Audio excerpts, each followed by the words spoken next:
বিনা তেলে কম পরিশ্রমে কোনো রকম ঝামেলা ছাড়াই বানিয়ে নিতে পারেন সুস্বাদু গোকুল পিঠে। নমস্কার বন্ধুরা, সাবিত্রী কিচেনে সবাইকে স্বাগত জানিয়ে আজকে আমার রান্নাঘরে চলে এলাম আবার একটা নতুন পিঠে রেসিপি নিয়ে, যেটার নাম হলো তেল ছাড়া গোকুল পিঠে। আমরা জানি গোকুল পিঠে মানেই কিন্তু তেল দিয়ে ভাজতে হয়, তবে আজকে আমি সম্পূর্ণ তেল ছাড়াই বানাবো। তবে এটা খেতে হবে দারুণ স্বাদের। আপনারা শুরু থেকে শেষ অবধি ভিডিওটা দেখবেন, আশা করি খুবই ভালো লাগবে। তাহলে চলুন কথা না বাড়িয়ে আজকে রেসিপিটা শুরু করি। গোকুল পিঠে বানানোর জন্য প্রথমে একটা ডো বানিয়ে নেব। তার জন্য উনুন ধরিয়ে একটা কড়াই বসিয়ে দিলাম। কড়াইতে দিয়ে দিচ্ছি 2 বাটি জল, আর ওই একই বাটির মাপে 1 বাটি দিয়ে দিচ্ছি সুজি। এর সাথে দিয়ে দিচ্ছি 1 প্যাকেট গুঁড়ো দুধ। আর এই গোকুল পিঠেতে এই দুধটা দিলে না দারুণ স্বাদ আসে। এটা কিন্তু কোনো রকম চালের গুঁড়ো ছাড়াই কিন্তু পিঠেটা বানাবো, দারুণ খেতে হবে। কিন্তু স্বাদটা যাতে আরো ভালো আসে তার জন্য আমি 2টো এলাচ চিনির সাথে গুঁড়ো করে রেখেছিলাম, সেটা দিয়ে দিচ্ছি। আর দিয়ে দিচ্ছি স্বাদ মতো নুন। দেখুন সুজিটা কিন্তু 2 মিনিটের মধ্যে রেডি হয়ে গেল। আর এইভাবে আমার মতো করে যদি সুজি দিয়ে গোকুল পিঠে বানান না, সময়টাও কম লাগবে। তো এবার আমি এটাকে একটা পাত্রে নিয়ে নিচ্ছি। ওদিকে সুজির ডোটা ঠান্ডা হতে থাকুক, ততক্ষণে আমি একটা চিনি শিরা বানিয়ে নিই। কড়াইয়ের মধ্যে দিয়ে দিচ্ছি 1 বাটি জল, আর দিয়ে দিচ্ছি 1 বাটি চিনি। তবে ওই বাটি নয়, আর একটু ছোট বাটির 1 বাটি চিনি দিচ্ছি। আমার একটা পাতলা শিরা লাগবে। যদি আমার এখানে খুব ঘন শিরা লাগতো তাহলে কিন্তু যে পরিমাণে আমি জল নিয়েছি ঠিক সেই পরিমাণে চিনি দিতাম। মিষ্টি শিরাটা সুন্দর একটা ফ্লেভারের জন্য এখানে দিয়ে দিচ্ছি একটা চিড়ে রাখা এলাচ। জাস্ট 2 থেকে 3 মিনিট মতো ফুটিয়ে নেবো। আর ততক্ষণে এখানে যে আমি সুজির ডোটাকে ঢাকা দিয়ে ঠান্ডা হতে দিয়েছিলাম, আর ঢাকা দিয়েছিলাম এই কারণে যাতে ওপরটা শক্ত হয়ে যেন একটা লেয়ার না পড়ে, তার জন্যই। দেখুন কত সুন্দর আছে। তবে এটাকে আর একটু ভালো করে মেখে নেব। মেখে নেওয়ার জন্য আমি এখানে নিয়ে নিচ্ছি 1/2 চামচ ঘি।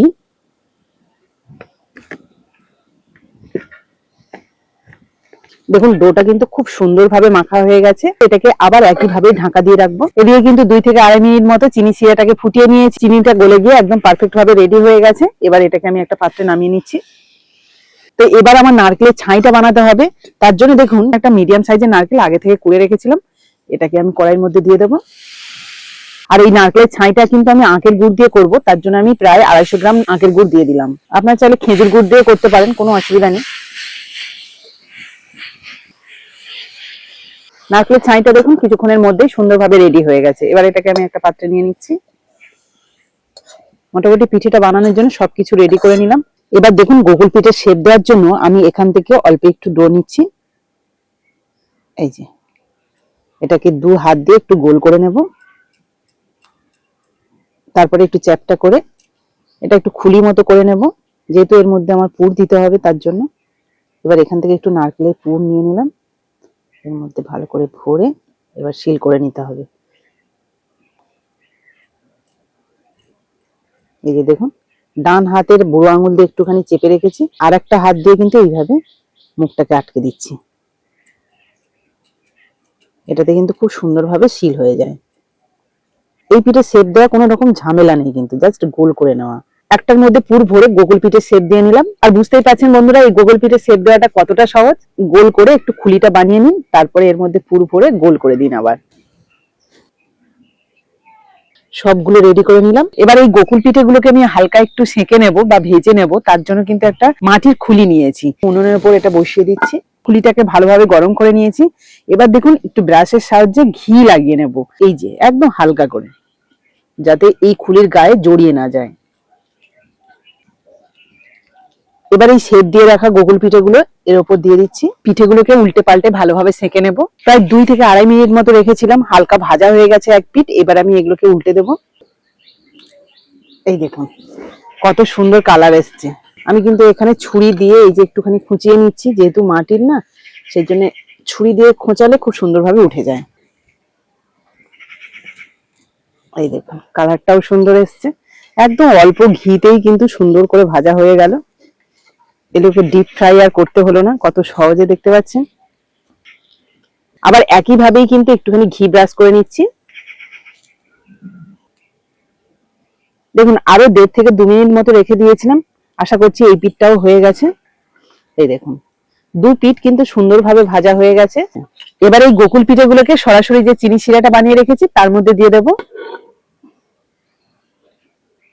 আর এই গরম অবস্থায় পিঠেগুলো যদি চিনি শিরার মধ্যে দেওয়া হয় না, সঙ্গে সঙ্গে কিন্তু খুব সুন্দরভাবে মিষ্টির রসটা টেনে নেবে। মিনিট 2-এর মধ্যে কিন্তু খুব সুন্দরভাবে মিষ্টি শিরাটা টেনে নিয়েছে। আপনাদের হাত দিয়ে একটা দেখাই। দেখুন নরম তুলতুল করছে। তো চলুন এগুলোকে তুলে রাখি একটা পাত্রে। এবার দিয়ে দিচ্ছি মিষ্টির শিরা। চিনি শিরাটা দেওয়ার পরে গোকুল পিঠেগুলো দেখুন কতটা লোভনীয় লাগছে। এই চিনি শিরার বদলে আপনারা কিন্তু দুধ দিয়েও বানাতে পারেন, সেটাও ভালো লাগবে। এবার কেটে দেখাই ভেতরের পুরটা কেমন রয়েছে। এই দেখুন নারকেলের পুর দিয়ে পুরো ঠাসা, আর উপরটা মিষ্টির শিরা, জাস্ট জমে যাবে। তো আমি এক পিস নিয়ে নিয়েছি, এটা খেয়ে আপনাদের বলি এর স্বাদটা কেমন হয়েছে। সত্যি পিঠে বলেই মনে হচ্ছে। আমরা পিঠে খাই কিন্তু মিষ্টির লোভে, আর সেই মিষ্টিটাই এটাই যেন পারফেক্ট ভাবে রয়েছে। নারকেলের ছাইটা তো দারুণ টেস্ট রয়েছে, তার উপরে একটা চিনির শিরা। এটা যে সুজি দিয়ে বানিয়েছি এবং তাতে পুরো দুধ এবং এলাচের ফ্লেভার যে রয়েছে, এবং এর সাথে ঘিরও ফ্লেভার রয়েছে।